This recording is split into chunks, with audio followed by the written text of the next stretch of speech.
Hello and welcome दोस्तों। तो कैसे हैं आप सब। स्वागत है आपका आपके अपने चैनल क्वाडवी क्लासेस में।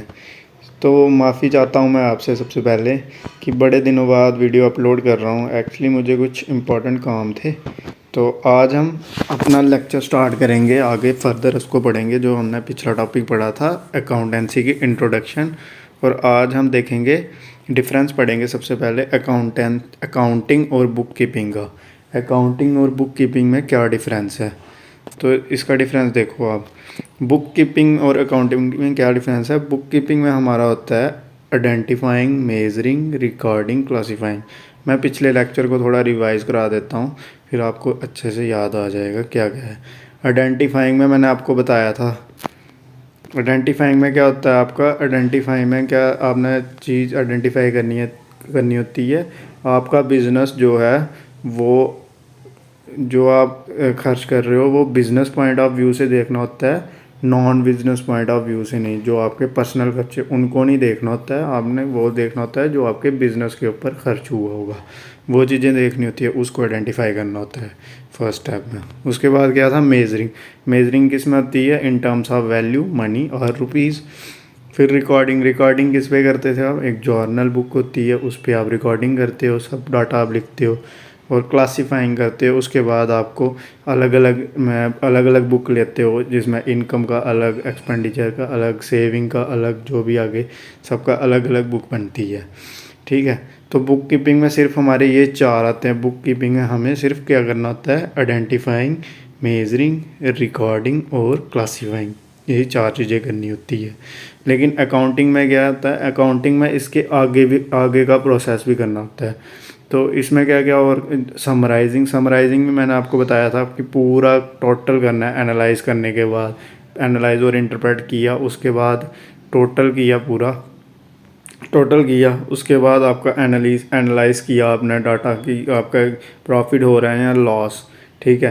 फिर उसके बाद आप कम्युनिकेट करोगे। कम्युनिकेशन भी दो प्रकार की थी, आपको बताया था। एक आपकी थी इंटरनल, जो आप कंपनी के लोगों के साथ होगी, और एक थी एक्सटर्नल, जो बैंक्स या जिनको टैक्स वगैरह देते हो उनके साथ थी। ठीक है। अकाउंटिंग में आपको ये सब चीज़ें आती हैं इसमें, अकाउंटिंग में। और बुक कीपिंग में ये चीज़ें होती हैं। स्टार्टिंग पॉइंट मतलब स्टार्टिंग फेज़ है, जो इजी वाला फेज़ है, वो बुक कीपिंग में हो जाता है। इसके लिए ज़्यादा आपको ज्ञान की ज़रूरत नहीं है, लेकिन अकाउंटिंग में थोड़ा आपको अच्छे लेवल के ऑफिसर्स चाहिए होते हैं जो अकाउंटिंग का काम संभाल सकें। ठीक है। तो ये होती है प्राइमरी स्टेज। इसकी बुक कीपिंग आपकी होगी प्राइमरी स्टेज, मतलब पहली स्टेज है जो। तो अकाउंटिंग आपकी होगी सेकेंडरी स्टेज, ये सेकंड स्टेज है आपकी। क्योंकि प्राइमरी स्टेज होके उसके बाद सेकेंडरी स्टेज कौन करता है, अकाउंटिंग में होती है। तो और क्या डिफरेंस है इसमें, बुक कीपिंग में आपको जूनियर स्टाफ चाहिए, जैसे क्लर्क वगैरह होते हैं, वो बुक कीपिंग का काम कर लेते हैं, वो सारा रिकॉर्ड ये वाला वो क्लर्क वगैरह हैंडल कर लेते हैं। लेकिन जो इसमें अकाउंटिंग के लिए आपको सीए चाहिए, चार्टर्ड अकाउंटेंट, सीनियर स्टाफ चाहिए जो अकाउंटिंग को हैंडल करता है। ठीक है। अब शॉर्ट में देखो आप, रूटीन। इसमें क्या आपको रूटीन वर्क चाहिए आपको। कलर चेंज कर लेता हूँ मैं। अपने बुक कीपिंग में आपको क्या है, आपको रूटीन वर्क करना पड़ता है। रोज़ डाटा बनाओगे। ठीक है। रोज़ क्लासीफाई किया, एनालाइज किया, हर डाटा मतलब आपको एक जर्नल बुक पे रिकॉर्ड करना होता है। लेकिन इसमें क्या है आपका अकाउंटिंग में, इसमें एनालिटिकल होता है। एनालिटिकल इन द सेंस मतलब ये रोज़ नहीं आपको डाटा बनाना पड़ता, क्योंकि यहाँ से जो आपको रिपोर्ट यहाँ जाएगी, उसके बाद ये आपको महीने महीने में या साल साल में भी ये आपको इसको एनालाइज करना होता है। इसका डाटा साल साल या महीने महीने में बनाना होता है। ठीक है। लेकिन इस चीज़ को हमें रोज़ करना पड़ता है, ये डेली का काम है। अब शॉर्ट में देखो, इसको याद करने का क्या तरीका है। अकाउंटिंग में, बुक कीपिंग में आपका क्या क्या हो गया, IMRC। आई का मतलब identifying, M measuring, R recording, और सी आपका हो गया क्लासीफाइंग। ये चार चीज़ें आती है आपकी बुक कीपिंग में। और अकाउंटिंग में तो सारा आ गया, क्योंकि ये डाटा का भी दोबारा रीचेक तो इन्होंने ही करना है ना। तो सारा डाटा आपका IMRC SAC, summarising, analysing and communicating. ठीक है।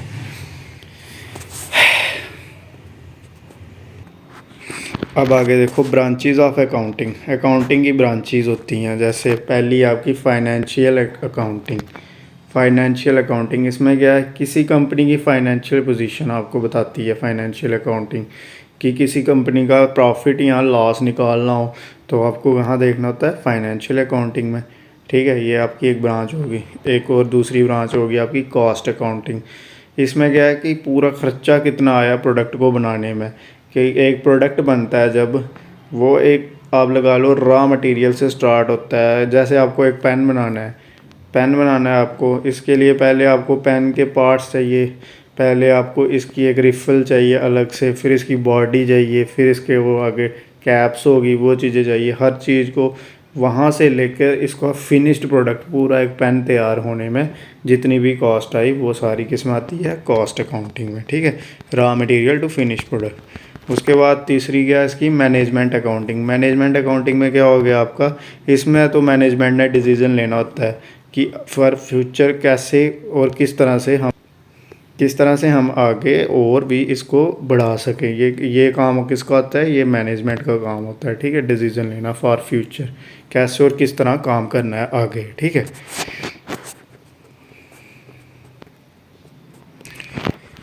अब कुछ इंपॉर्टेंट वर्ड्स मैं अब आपको बताता हूँ जो इस अकाउंटिंग में, पूरे अकाउंटिंग में आपको काम आएंगे। ठीक है, तो सबसे पहला वर्ड है जो सबसे पहले, कैपिटल।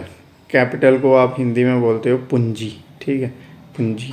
बिज़नेस स्टार्ट करने में जो आपका पैसा लगेगा, मतलब कोई भी बिज़नेस आप स्टार्टअप कर रहे हो, कोई बिज़नेस खोल रहे हो, कोई भी शॉप खोल ली मोबाइल की या साइबर कैफ़े, उसमें जो पैसा लगेगा, जो आपका मतलब आपको एक शॉप खोलनी है, उस शॉप के लिए जो आपका पैसा लगेगा उसको आप क्या बोलोगे, कैपिटल। ठीक है, जैसे एग्जांपल लेके बताता हूँ। कोई एक व्यक्ति है राम ने कैश ली।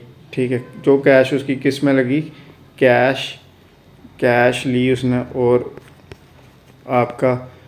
उसके पास क्या था, उस कैश से उसने क्या किया, फर्नीचर ख़रीदा और भी सामान ख़रीदा। ठीक है, वो कैश प्लस फर्नीचर प्लस वो सामान ख़रीदा और जो शॉप के लिए, उस सब को मिला के उस सब को क्या बोलेंगे हम, उन सब को हम क्या बोलेंगे, कैपिटल। ठीक है, ये सब कुछ ये राम ने किस लिए लगाया, अपने बिज़नेस के लिए लगाया, कि राम ने कैश, फर्नीचर हो गया, स्टॉक हो गया, या और भी वो स्टॉक में सब कुछ आ गया आपका सामान, जितना भी आपका दुकान में डालना है आपने। ठीक है, इसको इस सबको आप क्या बोलोगे, कैपिटल। आप सीधे मतलब सिंपल में समझ लो कि बिज़नेस स्टार्ट कर रहे हो, जो बिज़नेस स्टार्ट करने में जो आपका पैसा लगेगा उस पैसे को आप कैपिटल बोलोगे। ठीक है, नेक्स्ट क्या है आपका, नेक्स्ट आपका ड्राइंग्स। ये ड्राइंग्स वो वाला ड्राइंग नहीं है जो आप पेपर पे करते हो। ये ड्राइंग्स क्या है, जैसे आपने एटीएम तो देखा होगा, एटीएम में जब आप जाते हो तो वहाँ पे आता है ऑप्शन विदड्रॉल। ड्रॉल का क्या मतलब होता है, निकालना। क्या निकालना, पैसा निकालना। कहाँ से निकालना, बिज़नेस से पैसा निकालना, जो आपकी बिज़नेस की कमाई है उसमें से निकालना। नॉट फॉर बिज़नेस यूज़ के लिए नहीं निकालना इसको, पैसे को। ये मतलब एक किस्म से आपकी जो सेविंग है, जो आपने बचाए हैं पैसे, जो आपकी मतलब इनकम जनरेट हुई है आपके बिज़नेस से, वो पैसा है जो आपने निकाल के अपने पर्सनल यूज़ के लिए खर्च किया। ठीक है, उसको हम क्या बोलेंगे, ड्राइंग्स की पैसा निकालना कहाँ से, बिज़नेस से। नेक्स्ट आपका वर्ड है असेट्स। असेट्स क्या है, असेट्स होगी चीज़ें बहुत सारी, वो चीज़ें जो बिज़नेस में लगाए हैं, जिनको बेचकर हम कैश में कन्वर्ट कर सकें, उन चीज़ों को हम असेट्स बोलते हैं। ठीक है, मतलब वो चीज़ें जो हमने बिज़नेस में लगाई हैं, जैसे कि कुछ भी आप लगा लो, आपका एक मोबाइल की शॉप है। ठीक है, मोबाइल की शॉप है, आपने क्या क्या ख़रीदा है, मोबाइल्स ख़रीदे हुए हैं, और आपकी वो हो गया, आपकी काउंटर होगा, जो भी आपने सामान ख़रीदा, ज़मीन ख़रीदी, ज़मीन होगी, कैश होगी जो आपके पास, उसके बाद जो भी आपने फर्नीचर भी होगा, फर्नीचर कुछ भी, वो सब आपका क्या है, असेट्स आ गया। मतलब जिस चीज़ की भी कोई इकोनॉमिकल वैल्यू है, इकोनॉमिकल पैसा, मतलब उस चीज़ को आप बेचकर कैश में कन्वर्ट कर सको, उस चीज़ को आप क्या बोलोगे, असेट्स बोलोगे। ठीक है, असेट्स बोलोगे उन चीज़ों को। जैसे आपने कुछ स्टॉक लगाया है, वो आप कस्टमर को बेचोगे, वो स्टॉक बेच के आपको क्या मिलेगा, कैश मिलेगा। तो वो स्टॉक क्या चीज़ हुई आपकी, वो स्टॉक हो गया आपका असेट। ठीक है, एग्जांपल जिसकी आ गई आपकी लैंड, बिल्डिंग, मशीनरी। ठीक है। लैंड होगी, ज़मीन भी आपकी एक असेट है, उसको बाद में अगर बेचना चाहो तो उसको बेच सकते हो आप, बेच कर आप उसको कैश में कन्वर्ट कर सकते हो। बिल्डिंग होगी, मशीनरी होगी, ये सब कुछ आपका क्या है, असेट्स है। ठीक है। अब नेक्स्ट क्या है, लाइबिलिटीज़।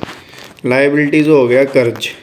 ठीक है, वो कर्ज जो फ्यूचर में पे करना है उसे हम क्या बोलेंगे, लाइबिलिटीज़। ठीक है, किसी से हमने उधार लिया है तो हम उस उधार को आगे उसको पे भी करना है, तो उस उधार को क्या बोलेंगे हम, लाइबिलिटी। लाइबिलिटी दो टाइप की होती है। ठीक है, एक तो होगी in terms of cash. Cash के मतलब पैसा लिया है, किसी बंदे से हमने पैसा लिया है बिज़नेस खोलने के लिए। मान लो राम है, राम ने, अब एक बंदा है श्याम, ठीक है, उसका दोस्त है, इससे उसने पैसा लिया कि मुझे थोड़ा पैसा दे, मैंने बिज़नेस स्टार्ट करना है अपना कोई भी।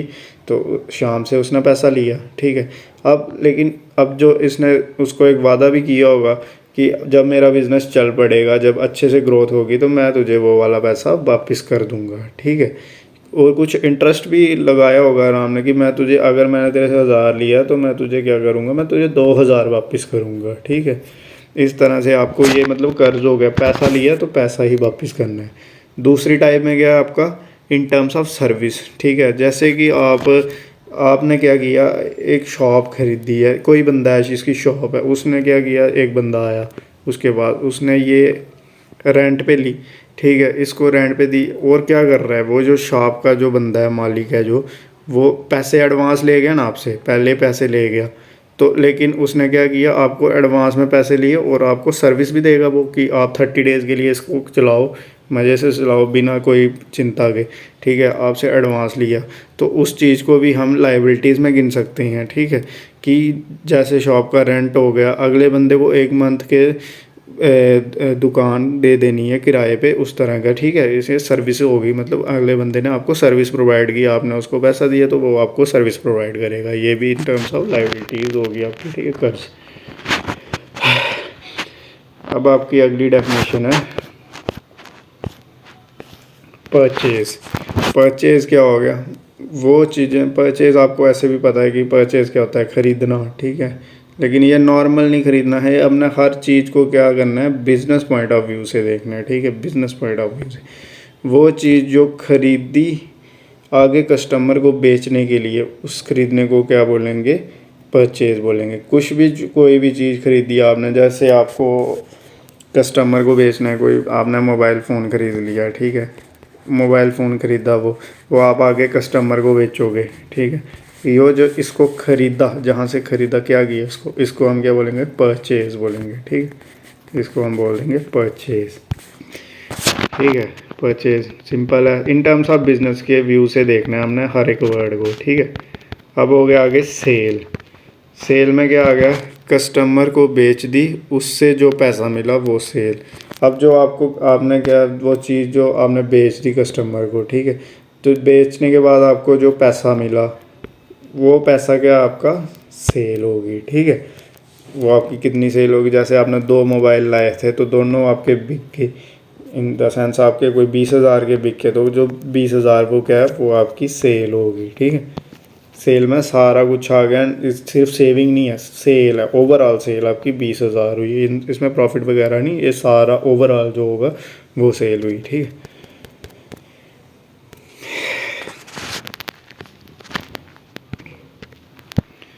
अब अगला है एक्सपेंस। एक्सपेंस आपको पता है, खर्चा, जो आपका कौन कौन सा एक्सपेंस हो गया, शॉप का रेंट हो गया, एम्प्लॉयज़ को सैलरी देनी है, जैसे आपने शॉप में या कोई आपकी बड़ी कंपनी है उसमें एम्प्लॉयज़ हैं, तो इन एम्प्लॉयज़ को आपने सैलरी देनी है, तो वो क्या आपके एक्सपेंसेस हो गए। ठीक है, फिर आपकी होगी इलेक्ट्रिसिटी, होगी बिजली का बिल वगैरह जमा करना है। सिर्फ ये आपको बिज़नेस पॉइंट ऑफ व्यू से देखना है, सिर्फ बिज़नेस के एक्सपेंसेस, बिज़नेस के खर्चे। ठीक है, ना कि आपके पर्सनल यूज़ की आपने घर का दूध का किराया देना या ऐसा कुछ नहीं। इसमें सिर्फ आपका क्या आएगा, जो आपका बिज़नेस के पॉइंट ऑफ व्यू से यूज़ हुआ है। जैसे हमने शॉप खरीदी है तो उसमें क्या होगा, शॉप का रेंट दोगे, इलेक्ट्रिसिटी का बिल भी जमा कराओगे। ठीक है, एम्प्लॉयज़ को सैलरी दोगे, ये सब चीज़ें आपको एक्सपेंस में आएंगी। ठीक है, नेक्स्ट हो गया आपका इनकम। इनकम क्या होगा, कमाई है आपकी, बेचने के साथ सर्विस प्रोवाइड की, दोनों से जो पैसा मिला वो इनकम होगा। ठीक है, इनकम सिर्फ ये नहीं है कि आपको एक बार आपने किसी प्रोडक्ट को बेच दिया तो वो जो पैसे मिले वो हमारी इनकम होगी। कुछ कुछ ऐसा होता है कि आप कोई प्रोडक्ट देते हो कि किसी को, जैसे वारंटी होती है उसकी कि हाँ अगर ये ख़राब हुआ तो आप हमारे पास आ सकते हो, तो हम इसको आपको ठीक करके देंगे, जो भी है मतलब सर्विस प्रोवाइड करोगे कस्टमर को, या मेंबरशिप के तौर पे आप मतलब यहाँ से भी आपको जो थोड़ा थोड़ा पैसा मिलेगा, यहाँ से आप इसको ठीक भी कराओगे, मतलब अगर किसी का ख़राब हुआ यही फ़ोन, वो आएगा आपके पास ठीक कराने, उसमें से भी जो आपको पैसा मिलेगा वो पैसा प्लस जो आपने फ़ोन बेचा था उस टाइम पे वो पैसा, वो सारा आपका क्या कहलाएगा, इनकम कहलाएगा। ठीक है, प्रॉफिट हो गया। प्रॉफिट आपको पता है मुनाफा होता है आपका। इसमें क्या हो गया, प्रॉफिट कैसे होगा आपका, सेल प्लस इनकम, कितनी सेल हुई प्लस कितनी इनकम है माइनस एक्सपेंस करोगे, आपका प्रॉफिट निकल जाएगा। ठीक है, सेल आपको बता दिया था मैंने, फिर आपकी इनकम भी बता दिया मैंने। सेल प्लस इनकम करोगे, उसमें से माइनस क्या कर दोगे, एक्सपेंस, खर्चा कितना था, तो आपका क्या निकल जाएगा कि आपका ओवरऑल प्रॉफिट कितना था। ठीक है, अब नुकसान, लॉस हो गया आपका नुकसान। जब ये सीधा सीधी बात है, जब आपका ख़र्चा ज़्यादा हो जाएगा, एक्सपेंस ज़्यादा हो जाएगा, तो आपकी जो इनकम कम हो जाएगी। उस वक्त क्या हो जाएगा आपका, जब खर्चा ज़्यादा होगा तो इनकम कम हो जाएगी, तो आपका हो जाएगा लॉस, और आप बैठ जाओगे मुंह लटका के कि मेरा हो गया लॉस। लेकिन घबराने की कोई ज़रूरत नहीं है, लॉस तो होता रहता है, बिज़नेस कर रहे हो तो प्रॉफिट भी होगा तो लॉस भी होगा। ठीक है, तो हमारे ये 10 वर्ड्स मैंने आपको बता दिए, इम्पॉर्टेंट वर्ड्स थे। अब आगे भी हम डिस्कस करेंगे इनको अगले टॉपिक में। तो आज के लिए बस इतना ही रखते हैं दोस्तों, इसको अच्छे से रिवाइज़ कर लेना। मैं ये PDF आपको प्रोवाइड कर दूंगा डिस्क्रिप्शन के लिंक में। ठीक है, तो थैंक यू दोस्तों, बाय बाय, टेक केयर, अपना ख्याल रखिए। जय हिंद, जय भारत।